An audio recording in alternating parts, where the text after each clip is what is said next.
Breaking news చూస్తున్నాం. శ్రీశైలం ఎడమగట్టు కాలువ టన్నెల్లో rescue అయితే కొనసాగుతోంది. టన్నెల్లో చిక్కుకుపోయిన కార్మికుల మృతదేహాలు రెస్క్యూ బృందాలు ఇంకా గాలిస్తూనే ఉన్నాయి. 8 మందిలో 2 మృతదేహ ఆనవాళ్లు మంగళవారం ఉదయం గుర్తించారు. అనుమానిత ప్రాంతాలు D1, D2లలో తవ్వకాలు చేపడుతూ ఉండగా కన్వేయర్ బెల్ట్కు 50 మీటర్ల దూరంలో లోకో ట్రాక్ వద్ద మృతదేహం ఆనవాళ్లు బయటపడ్డాయి. అయితే ఈ మృతదేహం ఎవరిది అన్న వివరాలైతే ఇంకా తెలియరాలేదు. అధికారులు టన్నెల్ లోపలికి వెళ్లి పరిశీలిస్తున్నట్లుగా మనకైతే సమాచారం అందుతోంది. టన్నెల్ లోపల భరించలేని దుర్వాసనను తట్టుకొని తవ్వకాలు చేపడుతున్నారు.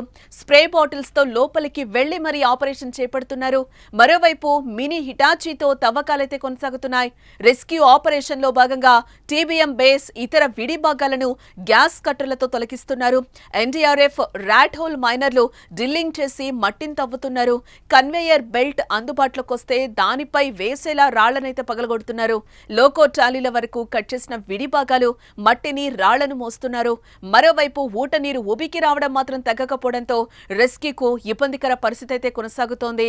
ఇక ఫిబ్రవరి 22న నాగర్ కర్నూలు జిల్లాలోని అమ్రాబాద్ మండలం దోమలపెంట సమీపంలోని SLBC టన్నెల్లో జరిగిన ప్రమాదంలో మొత్తం 8 మంది చిక్కుకుపోయారు. వారిని బయటకు తీసేందుకు రెస్క్యూ టీంలు గత నెల రోజులుగా తీవ్రంగా శ్రమిస్తున్నాయి. Army, SDRF, NDRF, rat hole miners, Singareni, Hydraa సహా దేశంలోని అత్యుత్తమ కేంద్ర రాష్ట్ర ఏజెన్సీలు సహాయక చర్యల్లో పాల్గొన్నాయి. దాదాపు 1000 మంది కార్మికులు 3 షిఫ్టుల్లో సహాయక చర్యల్లో పాల్గొంటున్నారు. సొరంగం మొత్తం పొడవు 14 కిలోమీటర్లు కాగా 13.85 కిలోమీటర్ల దగ్గర టన్నెల్ పైకప్పు కూలిపోయింది. మట్టి, రాళ్లు, భారీగా పేరుకుపోయిన బురద, సిమెంట్ దిమ్మలు, నీరు, TBM శిథిలాలు ఎక్కడికక్కడ పేరుకుపోయాయి.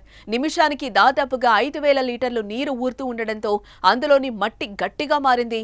టన్నెల్ లోపల మట్టి గట్టిగా ఉండటం, పైకప్పు బలహీనంగా ఉండడంతో సహాయక చర్యలు జాగ్రత్తగా కొనసాగిస్తున్నారు. 2 వారాల తర్వాత ఇటీవల TBM ఆపరేటర్ గురుప్రీత్ సింగ్ మృతదేహం మాత్రమే లభించింది.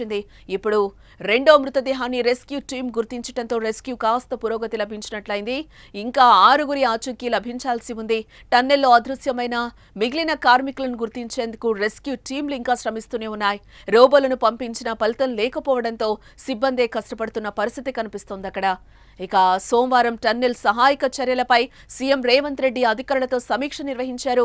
సహాయక చర్యలను వేగవంతం చేయాలని, కార్మికుల మృతదేహాలను వీలైనంత త్వరగా టన్నెల్ నుంచి వెలికి తీయాలని సూచించారు.